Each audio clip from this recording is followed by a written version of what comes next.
الحمدللہ وحدہ والصلاة والسلام علی من لا نبی بعد اما بعد فاعوذ باللہ السمیع العلیم من الشیطان الرجیم بسم اللہ الرحمن الرحیم عن السائب بن یزید رضی اللہ تعالی عنہ قال ما کان لرسول اللہ صلی اللہ علیہ وسلم الا مؤذن واحد اذا خرج اذن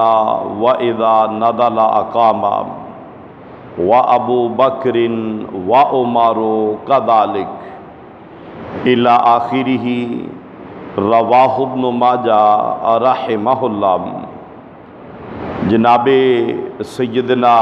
سائب بن یزید رضی اللہ تعالی عنہ بیان فرماتے ہیں کہ پیارے رسول صلی اللہ علیہ وآلہ وسلم جمعہ والے دن آپ کا مؤذن ایک ہی ہوتا۔ آپ صلی اللہ علیہ وسلم جب مسجد میں تشریف لاتے، منبر پہ بیٹھتے تو یہ مؤذن اذان دے دیتا، اور جب آپ صلی اللہ علیہ وسلم خطبہ ختم کر کے منبر سے اترتے تو یہ مؤذن اقامت کہتا۔ جناب سیدنا ابو بکر صدیق رضی اللہ تعالی عنہ، جناب سیدنا عمر فاروق رضی اللہ تعالی عنہ،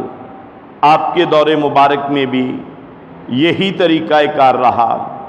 اور جناب سیدنا عثمان ذو النورین رضی اللہ تعالی عنہ، آپ کے دور میں لوگوں کی تعداد بہت زیادہ ہو گئی، تو آپ رضی اللہ تعالی عنہ نے پھر اپنے مؤذن سے کہا کہ زورا مقام پر ایک گھر کی چھت پر جا کر پھر وہ آدمی اذان دیتا، اور پھر جب واپس آتا اور جناب عثمان رضی اللہ تعالیٰ عنہ مسجد میں تشریف لاتے، منبر پہ تشریف لاتے تو پھر وہ اذان کہتا، اور جب آپ اترتے تو پھر وہ مؤذن اقامت کہا کرتا تھا۔ اس روایت کو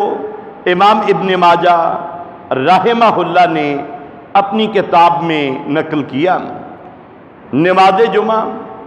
اور جمعہ کے دن کے متعلق احکام و مسائل آپ کے سامنے بیان کیے جا رہے ہیں۔ اس سلسلہ میں جو حدیث مبارکہ ابھی آپ کے سامنے بیان کی، کئی ایک مسائل ہمارے سامنے آتے ہیں۔ ایک تو پیارے رسول صلی اللہ علیہ وآلہ وسلم آپ کے زمانے میں مؤذن جو ہے وہ مقرر کیا ہوا تھا، مدینہ منورہ میں بھی، مسجد نبوی میں بھی، مسجد قباء میں بھی، اور وہ مقرر مؤذن جو ہے وہ اذان دیا کرتے تھے۔ اس طرح معلوم ہوا کہ مؤذن کو مقرر کر دینا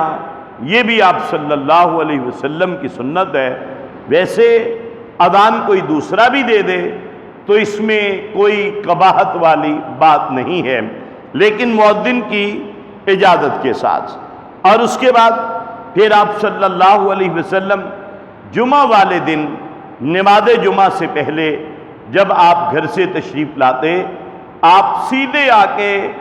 منبر پہ بیٹھ جایا کرتے تھے۔ اس سے پہلے لوگ آ کر سنتیں نوافل پڑھتے رہتے، اور اس کے لیے الگ سے احکامات ہیں جو اپنی جگہ پہ احادیث آئیں گی۔ اور جب آپ صلی اللہ علیہ وسلم منبر پہ آگے بیٹھ جاتے، اب مؤذن آتا اور آنے کے بعد اذان کہتا، اور پھر اذان کے بعد خطبہ ہوتا۔ آپ صلی اللہ علیہ وسلم جب خطبہ سے نیچے اترتے، منبر سے خطبہ سے فارغ ہو کر، اب وہی مؤذن اقامت کہتا، اور اس طرح جمعے کی نماز ادا کی جاتی تھی۔ جناب سیدنا